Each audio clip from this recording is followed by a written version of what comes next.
નમસ્કાર દોસ્તો, હું પિનાકીન મારું લક્ષ્યમ એકેડેમીમાં આપ સૌનું હાર્દિક સ્વાગત કરું છું.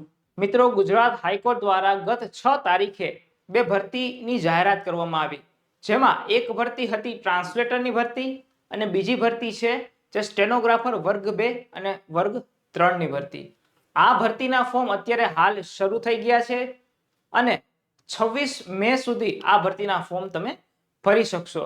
અને ખાસ આ ભરતીના ફોર્મ તમારે કઈ રીતે ભરવાના તેની માહિતી આજે હું તમને અહીંયા આપવા જઈ રહ્યો છું. તો ચલો શરૂઆત કરીએ કે જેમાં સ્ટેનોગ્રાફરની ભરતીનું ફોર્મ તમારે કઈ રીતે ભરવું તેની જાણકારી મેળવીએ.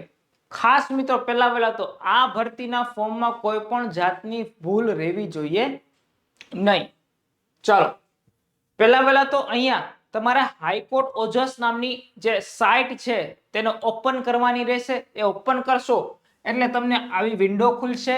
આ વિન્ડોમાં તમારે જોબ એપ્લિકેશન ઉપર ક્લિક કરીને નીચે એપ્લાય નાવ કરવાનું રહેશે. એપ્લાય નાવ કર્યા પછી તમને આવી એક વિન્ડો ખુલશે, બરાબર છે, જેમાં translator, English stenographer grade 2, English stenographer grade 3 એમ ત્રણેય ઓપ્શન દેખાડશે. આમાં તમારે સ્ટેનોગ્રાફર વર્ગ 2 અથવા વર્ગ 3 બંનેમાંથી ગમે તેમાં એપ્લાય કરવું હશે તો તેમાં તમારે અહીંયા એપ્લાય નાવ કરવાનું છે, બરાબર છે. આ થઈ ગયા પછી તમને એક આવી વિન્ડો ખુલશે, જેમાં દરેક વિદ્યાર્થીઓએ ખાસ આમાં ન્યૂ રજીસ્ટ્રેશન કરાવવું ફરજિયાત છે. આમાં જે ઓપ્શન છે ઓલરેડી રજીસ્ટર્ડ, એમાં કોઈ પણ નવા વિદ્યાર્થી કરી શકશે નહીં. બધાને ન્યૂ રજીસ્ટ્રેશન કરવું ફરજિયાત છે. એટલે પહેલા તો ન્યૂ રજીસ્ટ્રેશનમાં અહીંયા ક્લિક કરવાનું, બરાબર છે. આ ક્લિક કર્યા પછી તમને આવું એક પેજ ખુલશે. એ પેજમાં આગળ જશો એટલે પહેલા તો તમારે નીચે તમારું ઉમેદવારનું નામ, પ્રથમ મિડલ નેમ અને લાસ્ટ નેમ લખવાનું રહેશે. ત્યારબાદ તમારે તમારા ફાધરનું નામ અને મધરનું નામ અહીંયા લખવાનું છે, બરાબર છે. ત્યારબાદ નીચે અહીંયા શું તમે ક્યારે તમારું નામ બદલ્યું છે એમાં તો બધા લગભગ નો જ આવશે, નો ટિક કરવાનું અને તમારે અહીંયા બર્થ ડેટ લખી દેવાની રહેશે. ત્યારબાદ તમારે અહીંયા જેન્ડર, તમારો મોબાઈલ નંબર 2 વાર અને તમારો અલ્ટરનેટ કોઈ પણ નંબર અહીંયા લખવાનો રહેશે. અને ત્યારબાદ તમારે ઈમેલ આઈડી તમારું અહીંયા લખવાનું રહેશે. આટલું કરશો પછી અહીંયા જનરેટ ઓટીપી ઉપર તમારે ક્લિક કરવાનું રહેશે. ખાસ ઓટીપી પર ક્લિક કરશો એટલે નીચે તમને અહીંયા કેપ્ચા કોડ આપેલો છે. આ કેપ્ચા કોડ નાખશો એટલે તમને તમારા મોબાઈલમાં અને તમારા ઈમેલ આઈડીમાં એક મેસેજ આવશે. એ મેસેજમાં તમારું રજીસ્ટ્રેશન નંબર અને તમારો પાસવર્ડ આવી જશે. આ આવી ગયા બાદ તમારા લોગિન આઈડી પર જવાનું છે, જેમાં તમારા મોબાઈલમાં જે કોઈ પણ પાસવર્ડ અને રજીસ્ટ્રેશન નંબર આવેલો છે તેને અહીંયા નાખવાનું છે. જેમાં પહેલા તમારો રજીસ્ટ્રેશન નંબર નાખવાનો અને પાસવર્ડ અહીંયા નાખી અને નીચે કેપ્ચા કોડ નાખવાનો અને લોગિન કરી દેવાનું છે. ત્યારબાદ લોગિન કરશો એટલે આવી એક ડેસ્ક ખુલશે, જેમાં નીચે જશો એટલે પહેલા તો તમને પર્સનલ ડિટેલ હશે, જ્યાં તમારે તમારી પર્સનલ બધી ડિટેલ્સ નાખવાની રહેશે. જેમાં તમારે શેના માટે એપ્લાય કરવું છે એ અહીંયા નાખવાનું રહેશે. જો ઇંગ્લિશ સ્ટેનોગ્રાફર વર્ગ 2 તો 2, 3 તો 3. ત્યારબાદ પેલું પૂછશે કે તમારે કેમાં પ્રિફરન્સ કયો છે, સબઓર્ડિનેટ કોર્ટ કે ઇન્ડસ્ટ્રીયલ કોર્ટ. અહીંયા 244 જેટલી પોસ્ટ છે એ સબઓર્ડિનેટ કોર્ટમાં છે, એટલે આપણે બધાએ ફરજિયાત અહીંયા પહેલો પ્રેફરન્સ સબઓર્ડિનેટ કોર્ટ નાખવાનો રહેશે અને બીજામાં ઇન્ડસ્ટ્રીયલ એન્ડ લેબર કોર્ટ નાખવાનું છે. ત્યારબાદ તમારા જે ડિસ્ટ્રિક્ટ સિલેક્ટ કરવાનો, તમારો કયું ડિસ્ટ્રિક્ટ તમારા માટે પ્રિફરન્સ પહેલું છે એ અહીંયા નાખવાનું છે. એવા 4 ડિસ્ટ્રિક્ટમાં પહેલું ધારો કે અમદાવાદ નાખો તો અમદાવાદ, રાજકોટ, પછી બીજું અને 3 ડિસ્ટ્રિક્ટ નાખવાના રહેશે. ત્યારબાદ નીચે તમારી પર્સનલ ડિટેલ ખુલશે, બરાબર છે. પર્સનલ ડિટેલ એમાં તમારે પહેલા તો તમારો જે રજીસ્ટ્રેશન નંબર છે, તમારા મોબાઈલમાં જે રજીસ્ટ્રેશન નંબર આવેલો છે તે અહીંયા નાખવાનો રહેશે. ત્યારબાદ નીચે આ જે તમે ડિટેલ ભરી છે એ બધી અહીંયા આવી ગઈ હશે. હવે તમે નીચે જવાનું છે. નીચે જશો એટલે તમારે નેશનાલિટીમાં ઇન્ડિયન કરી તમારું હોમ ટાઉન અને તમારી મધર ટંગ, માતૃભાષા અહીંયા લખવાની રહેશે. ત્યારબાદ આમાં ખાસ તમારે તમારો જાતિનો દાખલો એ અને નોન ક્રિમિલિયર સર્ટિફિકેટની જરૂર પડશે. બરાબર છે. ખાસ પહેલા તો જાતિનો દાખલો છે એ તમારે કઈ કાસ્ટ માટે છે એ અહીંયા નાખવાનું રહેશે. ત્યારબાદ નીચે અનામત જાતિ હોય તો અનામત, બિન અનામત હોય તો બિન અનામત. ત્યારબાદ જોઈએ તો કાસ્ટ કેટેગરી, તમારી કેટેગરી જે સર્ટિફિકેટ છે એનો ઉપર નંબર હશે, એ નંબર અહીંયા નાખવાનો રહેશે. બરાબર છે. અને કેટેગરી પ્રમાણપત્ર આપનારું રાજ્ય એટલે કે તેમાં તો ગુજરાત જ આવશે. ત્યારબાદ નીચે જોઈએ તો આમાં ખાસ તમારી એક એક ડિટેલ માંગેલી છે મિત્રો. ખાસ તમારું પાન કાર્ડ, તમારું આધાર કાર્ડ, તમારું ડ્રાઇવિંગ લાયસન્સ, તમારો પાસપોર્ટ, એ બધી વસ્તુ તમારે કમ્પલસરી નાખવાની છે આમાં. બરાબર છે. એટલે એવા પ્રશ્ન, તમારી પાસે પાન કાર્ડ છે, યસ. ડ્રાઇવિંગ લાયસન્સ છે, yes. Voter ID, yes. Password છે તો પાસપોર્ટ છે, જો હોય તો યસ, ન હોય તો નો. ત્યારબાદ નીચે જશો એટલે તમારે પાન કાર્ડ નંબર અને તમારો પાન કાર્ડમાં જે કંઈ પણ નામ હોય એ લખવાનું. ડ્રાઇવિંગ લાયસન્સ નંબર અને એનું નામ લખવાનું. બરાબર. ડ્રાઇવિંગ લાયસન્સ જારી કરનાર સત્તા એ નાખવાની અને એની ડેટ નાખવાની છે. ત્યારબાદ એની એક્સપાયરી ડેટ નાખવાની અહીંયા છે. બરાબર છે. અને ડ્રાઇવિંગ લાયસન્સનો પ્રકાર નાખી દેવાનો છે. ત્યારબાદ voter ID card. Voter ID કાર્ડમાં તમારે વોટર આઈડી કાર્ડનો નંબર અને જેમાં જે રીતે નામ છે એ નાખવાનો છે. ત્યારબાદ પાસપોર્ટ હોય તો પાસપોર્ટનો અહીંયા નંબર નાખવાનો છે અને પાસપોર્ટ પરનું નામ નાખવાનું છે. બરાબર છે. ઇસ્યુનું સ્થળ નાખવાનું, ક્યાંથી ઇસ્યુ કરવામાં આવ્યો છે તે સ્થળ, અને એની તારીખ નાખવાની છે ને એની એક્સપાયરી ડેટ અહીંયા નાખવાની છે. અને અહીંયા તમારી ઇસ્યુ ઓથોરિટી નાખવાનો છે. બરાબર છે. ત્યારબાદ જોઈએ તો નીચે હવે તમારી પર્સનલ ડિટેલ અહીંયા પૂરી થઈ જાય છે. હવે આવે છે એડિશનલ ડિટેલ. શું આવે છે? Additional detail. એમાં એવું છે કે અહીંયા પૂછે છે કે શું તમે હાલ રાજ્ય સરકારમાં કામ કરો છો? જો કોઈ પણ અત્યારે રાજ્ય સરકારની કોઈ પણ સંસ્થામાં કામ કરતો હોય તો તેને યસ નાખવાનું, ન હોય તો નો નાખ કરવાનું. બરાબર છે. અહીંયા નો. અને ખાસ આમાં તમારે તમારી લેંગ્વેજ 3 ટીક કરવાની રહેશે, કારણ કે આની પહેલી જે ક્રાઇટેરિયા છે એલિજિબિલિટી ક્રાઇટેરિયા, એમાં હિન્દી, ઇંગ્લિશ અને ગુજરાતી આવડવું ફરજિયાત છે. એટલા માટે તમારે અહીંયા 3 ટીક કરી દેવાના રહેશે.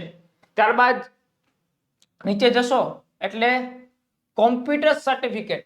મિત્રો ખાસ જો તમારે 10મા અથવા 12મામાં કોમ્પ્યુટર સબ્જેક્ટ હોય તો તમારે અહીંયા એ સર્ટિફિકેટનો નંબર નાખવાનો રહેશે. અને જો કોઈ પણ વિદ્યાર્થી પાસે સીસીઈ નું સર્ટિફિકેટ હોય તો તેના માટે તો કોઈ પણ વાંધો નથી. બરાબર છે.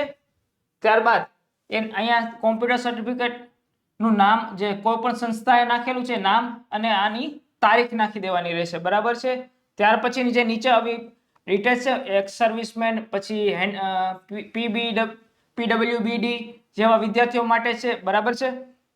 ત્યારબાદ આ વાંચી અને નીચે જતું રહેવાનું છે. બરાબર છે. ત્યારબાદ આ એડિશનલ જે ડિટેલ છે એ અહીંયા પૂરી થાય છે. બરાબર છે.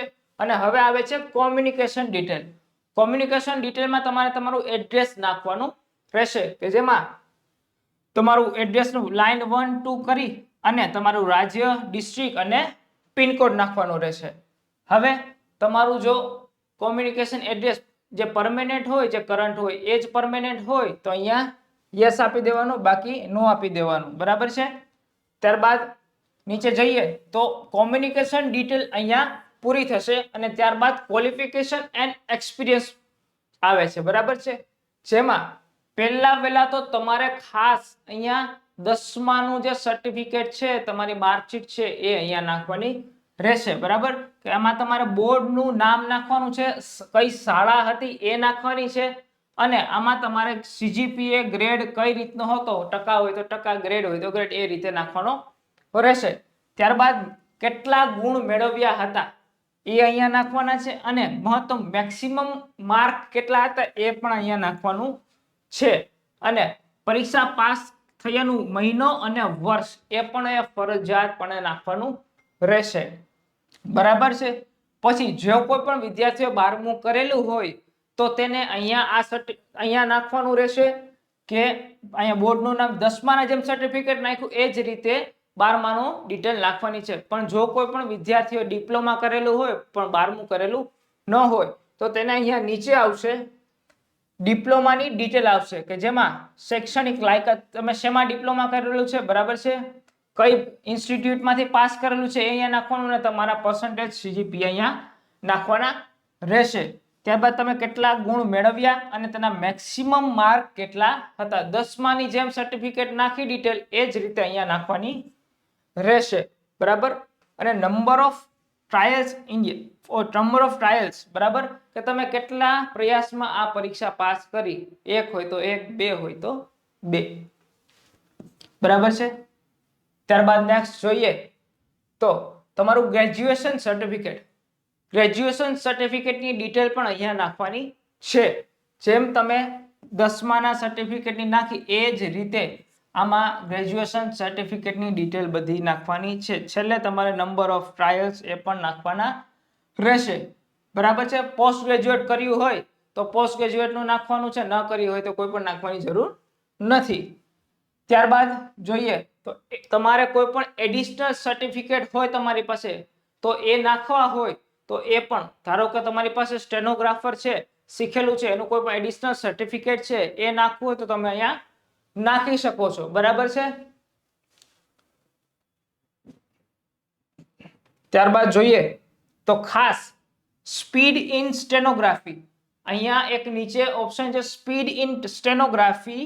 એમાં તમારે 100 જો વર્ગ 2 માટે ફોર્મ ભરતા હોય તો 120 વર્ડ પર મિનિટ નાખવાની. જો વધારે હોય તો કોઈ પણ વાંધો નથી, પણ તમારે અહીંયા 120 વર્ડ પર મિનિટ નાખવાની રહેશે. અને જો વર્ગ 3 માટે ભરતા હોય તો 100 વર્ડ પર મિનિટ નાખવાની રહેશે. આ ખાસ યાદ રાખજો, એનાથી ઓછી અહીંયા ચાલશે નહીં. વધુ હશે તો કોઈ વાંધો નથી, પણ ઓછી નહીં ચાલે, બરાબર. અહીંયા 120 અથવા 100 મિનિમમ વર્ગ 2 અને વર્ગ 3, બરાબર છે. ત્યાર પછી નેક્સ્ટ જોઈએ તો કોઈ પણ તમારી પાસે કંપનીનો એક્સપિરિયન્સ હોય તો એ તમે અહીંયા નાખી શકો છો, બરાબર છે. ત્યારબાદ અહીંયા ક્વોલિફિકેશન અને એક્સપિરિયન્સનો જે પાર્ટ છે કમ્પ્લીટ થાય છે. ને હવે આવે છે ડોક્યુમેન્ટ એન્ડ પેમેન્ટનો. પહેલા અહીંયા તમારે તમારો પાસપોર્ટ સાઇઝનો ફોટો ક્લિક કરી અને અપલોડ કરવાનો છે, અને બીજી તમારી સહી છે તે સાઇન છે તે અહીંયા અપલોડ કરવાનું રહેશે, જેમાં તમને તમારો અહીંયા નામ આવી જશે.